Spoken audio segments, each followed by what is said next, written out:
Hello everyone, welcome back to my YouTube channel. ಇವತ್ತಿನ ವಿಡಿಯೋದಲ್ಲಿ bread pudding ಹೇಗೆ ಮಾಡೋದು ಅಂತ ತೋರಿಸ್ಕೊಡ್ತೀನಿ. ತುಂಬ ಈಸಿಯಾಗಿ ಕ್ವಿಕ್ಕಾಗಿ ಮಾಡ್ಕೋಬಹುದಾದಂಥ ಬ್ರೆಡ್ ಫುಡ್ಡಿಂಗ್ನ ಹೇಗೆ ಮಾಡೋದು ಅಂತ ಈಸಿಯಾಗಿ ತೋರಿಸ್ಕೊಡ್ತೀನಿ. ವಿಡಿಯೋ ಸ್ಕಿಪ್ ಮಾಡದೆ ಕೊನೆವರೆಗೂ ನೋಡಿ. ಮೊದಲಿಗೆ ನಾನು ಸ್ಟವ್ ಮೇಲೆ ಒಂದು ಪಾತ್ರೆನ ಇಟ್ಕೊಂಡಿದ್ದೀನಿ. ಇವಾಗ ಸ್ಟವ್ ಹಚ್ಕೊಂಡು ಇದಕ್ಕೆ 1/4 ಲೀಟರು ಹಾಲನ್ನು ಹಾಕೋತಾ ಇದ್ದೀನಿ. ಹಾಲು ಚೆನ್ನಾಗಿ ಕಾಯಬೇಕು.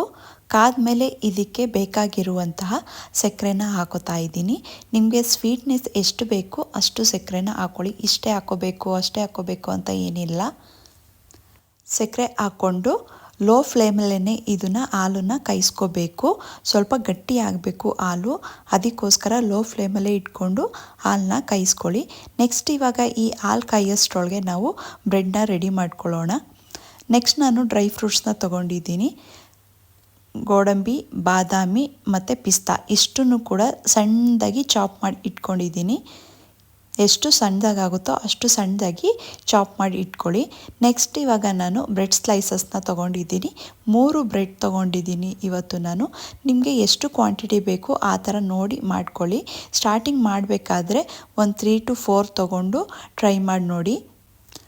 ನೆಕ್ಸ್ಟ್ ಇವಾಗ ಬ್ರೆಡ್ಡಲ್ಲಿರುವಂತಹ ಸೈಡ್ ಎಡ್ಜಸ್ನ ನಾವು ತಕ್ಕೋಬೇಕಾಗುತ್ತೆ. ಬ್ರೌನ್ ಕಲರ್ ಇರುತ್ತಲ್ಲ ಅದನ್ನು ಹಾಕಬಾರ್ದು. ಅದಕ್ಕೋಸ್ಕರ ಸೈಡ್ ಎಲ್ಲನೂ ಕೂಡ ಕಟ್ ಮಾಡ್ಕೋತಾ ಇದ್ದೀನಿ. ನೋಡಿ, ಈ ಥರ ನಿಧಾನಕ್ಕೆ ಸೈಡ್ ಎಡ್ಜಸ್ ಎಲ್ಲನೂ ಕೂಡ ಕಟ್ ಮಾಡ್ಕೋಬೇಕು. ನೋಡಿ, ಇವಾಗ ಎಡ್ಜಸ್ ಎಲ್ಲ ಕಟ್ ಮಾಡಾಗಿದೆ. ಸೆಂಟ್ರಿಗೆ ಇವಾಗ ಕಟ್ ಮಾಡ್ಕೋತೀನಿ. ನಾನು 3 ಬ್ರೆಡ್ ತೊಗೊಂಡಿದ್ದೆ, ಇವಾಗ 6 ಪೀಸ್ ಆಗೈತೆ. ನಾವು ಎಷ್ಟು ದೊಡ್ಡದು ಪಾತ್ರೆ ತೊಗೋತೀವೋ ಆ ಸೈಜಲ್ಲಿ ಕಟ್ ಮಾಡ್ಕೊಳ್ಳಿ. ಅದು ಕರೆಕ್ಟಾಗಿ ಫಿಲ್ ಆಗಬೇಕಲ್ಲ, ಅದಕ್ಕೋಸ್ಕರ ನಾನು ಈ ಥರ ಚಿಕ್ಕದಾಗಿ ಕಟ್ ಮಾಡ್ಕೊಂಡಿದ್ದೀನಿ. ಟೋಟಲಿ 6 ಪೀಸ್ ಆಗಿದ್ದಾವೆ ನೋಡಿ. 2 ಲೇಯರ್ಗೆ ಆಗುತ್ತೆ ಇದು. ನೆಕ್ಸ್ಟು ಒಂದು 2ರಿಂದ 3 ಟೇಬಲ್ ಸ್ಪೂನ್ ಆಗೋಷ್ಟು ಹಾಲನ್ನ ಹಾಕೋತಾ ಇದ್ದೀನಿ. ಈ ಹಾಲಿಗೆ 1 ಟೇಬಲ್ ಸ್ಪೂನು ಕಸ್ಟರ್ಡ್ ಪೌಡರ್ನ ಹಾಕೋತಾ ಇದ್ದೀನಿ. ಕಸ್ಟರ್ಡ್ ಪೌಡರ್ನ ಹಾಕ್ಕೊಂಡು ನೀಟಾಗಿ ಕಲಿಸ್ಕೋಬೇಕು. ಅದು ಗಂಟಿಲ್ಲದೆ ಹೋದಂಗೆ ನೀಟಾಗಿ ಚೆನ್ನಾಗಿ ಮಿಕ್ಸ್ ಮಾಡ್ಕೋಬೇಕಾಗುತ್ತೆ. ಈ ಥರ ನೋಡಿ ತೋರಿಸ್ತಾ ಇದ್ದೀನಲ್ಲ, ಈ ಥರ ಚೆನ್ನಾಗಿ ಮಿಕ್ಸ್ ಮಾಡ್ಕೋಬೇಕು. ಗಂಟಿರಬಾರ್ದು. ಇದನ್ನು ಹಾಲೊಳಗಡೆ ಹಾಕಬೇಕಲ್ವಾ, ಇದು ಹಾಗೆ ಬಿಟ್ಬಿಟ್ರೆ ಗಂಟಾಗೆ ಹಾಗೆ ಇದ್ಬಿಡುತ್ತೆ ಹಾಲೊಳಗಡೆ. ಅದಕ್ಕೋಸ್ಕರ ಚೆನ್ನಾಗಿ ಮಿಕ್ಸ್ ಮಾಡ್ಕೊಳ್ಳಿ. ನೆಕ್ಸ್ಟು 1 ಟೇಬಲ್ ಸ್ಪೂನು ಮಿಲ್ಕ್ ಪೌಡರ್ನು ಕೂಡ ಹಾಕೋತಾ ಇದ್ದೀನಿ. ಕಸ್ಟರ್ಡ್ ಪೌಡರ್ ಮತ್ತು ಮಿಲ್ಕ್ ಪೌಡರ್ ಎರಡನ್ನೂ ಕೂಡ 1 ಟೇಬಲ್ ಸ್ಪೂನ್ ಹಾಕ್ಕೊಂಡು ಚೆನ್ನಾಗಿ ಗಂಟಿಲ್ಲದೆ ಹೋದಂಗೆ ಈ ಥರ ಮಿಕ್ಸ್ ಮಾಡ್ಕೋಬೇಕು. ಇವಾಗ ಹಾಲು ಕೂಡ ಚೆನ್ನಾಗಿ ಕಾದಿದೆ, ಸ್ವಲ್ಪ ಗಟ್ಟಿನೂ ಆಗಿದೆ. ಇವಾಗ ನೆಕ್ಸ್ಟ್ ನಾವು ಮಿಕ್ಸ್ ಮಾಡ್ಕೊಂಡಿದ್ವಲ್ಲ ಕಸ್ಟರ್ಡ್ ಪೌಡರ್ ಮತ್ತು ಮಿಲ್ಕ್ ಪೌಡರ್ ಹಾಕಿ ಅದನ್ನು ಕೂಡ ಹಾಲೊಳಗಡೆ ಹಾಕ್ಕೊಂಡು ಚೆನ್ನಾಗಿ ಕಾಯಿಸ್ಕೋಬೇಕು. ಆದಷ್ಟು ಲೋ ಫ್ಲೇಮ್ ಇಟ್ಕೊಂಡೆ ಕಾಯಿಸ್ಕೊಳ್ಳಿ ಹಾಲನ್ನ. ಇವಾಗ ಇದನ್ನು ತಿರುಗ್ತಾನೆ ಇರಬೇಕು, ಇಲ್ಲಾಂದರೆ ತಳ ಹಿಡಿದ್ಬಿಡುತ್ತೆ. ಇದು ಇವಾಗ ಮಿಲ್ಕ್ ಪೌಡರ್ ಮತ್ತು ಕಸ್ಟರ್ಡ್ ಪೌಡರ್ ಹಾಕಿರೋದ್ರಿಂದ ಬೇಗನೆ ಹಾಲು ಗಟ್ಟಿ ಆಗುತ್ತೆ. ಅದಕ್ಕೋಸ್ಕರ ಕೈ ಆಡ್ತಾನೆ ಇರಬೇಕು, ಇಲ್ಲಾಂದರೆ ತಳ ಹಿಡಿದ್ಬಿಡುತ್ತೆ. ಇವಾಗ ನೋಡಿ ಎಷ್ಟು ಗಟ್ಟಿಯಾಗಿದೆ ಅಂತ. ಇಷ್ಟು ಗಟ್ಟಿ ಇದ್ದರೆ ಸಾಕು. ತುಂಬಾ ಗಟ್ಟಿ ಆಗೋದ್ರೆ ಚೆನ್ನಾಗಿರಲ್ಲ. ಬ್ರೆಡ್ಗೆ ಹಾಕಿದಾಗ ಅದು ಹೀರ್ಕೊಳ್ಳಲ್ಲ. ಸ್ವಲ್ಪ ತೆಳ್ಳಗೇ ಇರಬೇಕು. ನಾವು ಫ್ರಿಜ್ಜಲ್ಲಿ ಇಡ್ತೀವಲ್ವ, ಆಮೇಲೆ ಅದು ಗಟ್ಟಿಯಾಗುತ್ತೆ, ತಿನ್ನೋಕ್ಕೂ ಕೂಡ ಚೆನ್ನಾಗಿರುತ್ತೆ. ಇವಾಗ ಇದು ಕನ್ಸಿಸ್ಟೆನ್ಸಿ ಕರೆಕ್ಟಾಗಿದೆ. ನೆಕ್ಸ್ಟ್ ಇವಾಗ ಗ್ಯಾಸ್ ಆಫ್ ಮಾಡಿಕೊಂಡು ಬ್ರೆಡ್ನ ರೆಡಿ ಮಾಡ್ಕೊಳ್ಳೋಣ. ಇವಾಗ ಬ್ರೆಡ್ನ ಹಾಕೊಳ್ಳೋಕ್ಕೆ ಒಂದು ಕಂಟೈನರ್ನ ಇಟ್ಕೊಂಡಿದ್ದೀನಿ. ನೆಕ್ಸ್ಟ್ ಇವಾಗ ತೋರಿಸ್ತಾ ಇದ್ದೀನಲ್ಲ, ಈ ಥರ ಬ್ರೆಡ್ನ 1 by 1 ಇಟ್ಕೋಬೇಕು. ಕೆಳಗಡೆ ಲೇಯರಲ್ಲೂ ಕೂಡ ನಾವು ರೆಡಿ ಮಾಡ್ಕೊಂಡಿರೋ ಹಾಲ್ದು ಶೇಕ್ ಇರುತ್ತಲ್ಲ ಅದನ್ನು ಕೂಡ ಹಾಕೋಬೋದು. ಇಲ್ಲ ಜಾಸ್ತಿ ನಮಗೆ ಬೇಡ ಅಂತ ಹೇಳಿದ್ರೆ ಫಸ್ಟು 1 ಲೇಯರು ಬ್ರೆಡ್ನ ಹಾಕ್ಕೊಂಡು ಆಮೇಲೆ 1 ಲೇಯರು ಈ ಕಸ್ಟರ್ಡ್ ಪೌಡರ್ದು ರೆಡಿ ಮಾಡ್ಕೊಂಡಿವೆಯಲ್ಲ ಇದನ್ನು ಹಾಕೋಬೇಕು. ಈ ಥರ ನೀಟಾಗಿ ನೋಡಿ, ಆಲ್ರೆಡಿ ಎಷ್ಟು ಗಟ್ಟಿ ಆಗ್ಬಿಟ್ಟಿದೆ ಅಂತ. ಆ್ಯಕ್ಚುಲಿ ಇನ್ನೊಂದು ಸ್ವಲ್ಪ ತೆಳ್ಳಗಿರಬೇಕಾಗಿತ್ತು, ಇನ್ನೂ ಚೆನ್ನಾಗಿರೋದು. ಈಗಿದ್ರೂ ನೋ ಪ್ರಾಬ್ಲಮ್, ಏನಾಗಲ್ಲ. ಇವಾಗ ಈ ಥರ 1 ಲೇಯರು ಹಾಕ್ಕೊಂಡು ಮೇಲ್ಗಡೆ ಬ್ರೆಡ್ನ ಇಟ್ಕೋಬೇಕು. ನೆಕ್ಸ್ಟ್ ಲೇಯರ್ ಇವಾಗ ಬ್ರೆಡ್ನ ಇಟ್ಕೋತಾ ಇದ್ದೀನಿ. ಬ್ರೆಡ್ ಇಟ್ಕೊಂಡು ಮತ್ತೆ ಅದನ್ನೇ ಮೇಲ್ಗಡೆ ಸ್ಪ್ರೆಡ್ ಮಾಡಬೇಕು.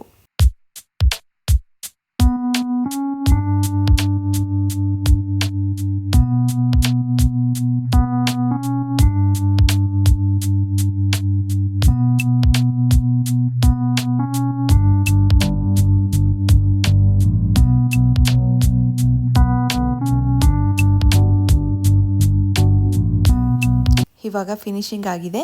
ನೆಕ್ಸ್ಟು ನಾವು ಕಟ್ ಮಾಡಿ ಇಟ್ಕೊಂಡಿರುವಂತಹ ಡ್ರೈ ಫ್ರೂಟ್ಸ್ನ ಎಲ್ಲನೂ ಕೂಡ ಹಾಕ್ಕೊಂಡು ಇದನ್ನು 5 to 10 ಮಿನಿಟ್ಸು ಫ್ರಿಜ್ಜಲ್ಲಿ ಇಡಬೇಕು. ಆಮೇಲೆ ಸರ್ವ್ ಮಾಡೋದ್ರಿಂದ ತುಂಬಾ ಚೆನ್ನಾಗಿರುತ್ತೆ.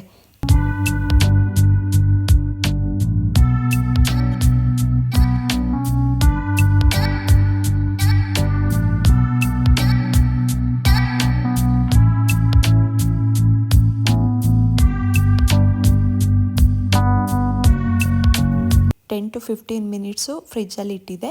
ಇವಾಗ ಓಪನ್ ಮಾಡಿ ನೋಡೋಣ ಹೇಗಾಗಿದೆ ಅಂತ. ವಾವ್, ಎಷ್ಟು ಚೆನ್ನಾಗಾಗಿದೆ ನೋಡೋದಕ್ಕೇ. ನೋಡಿ ಎಷ್ಟು ಸಾಫ್ಟಾಗಿ, ಎಷ್ಟು ಒಳ್ಳೆ ಜೆಲ್ಲಿ ಜೆಲ್ಲಿ ಥರ ಆಗಿದೆ. ತುಂಬಾ ಚೆನ್ನಾಗಿದೆ. ಟೇಸ್ಟ್ ನೋಡೋಣ ಹೇಗಾಗಿದೆ ಅಂತ. ನಾನು ಆಲ್ರೆಡಿ ಒಂದು ಸಲ ಟ್ರೈ ಮಾಡಿ ನೋಡಿದ್ದೀನಿ. ಟೇಸ್ಟ್ ಮಾತ್ರ ಸೂಪರಾಗಿರುತ್ತೆ. ಕ್ವಿಕ್ಕಾಗಿ ಮಾಡ್ಕೋಬೋದು. ತುಂಬಾ ಚೆನ್ನಾಗಿರುತ್ತೆ.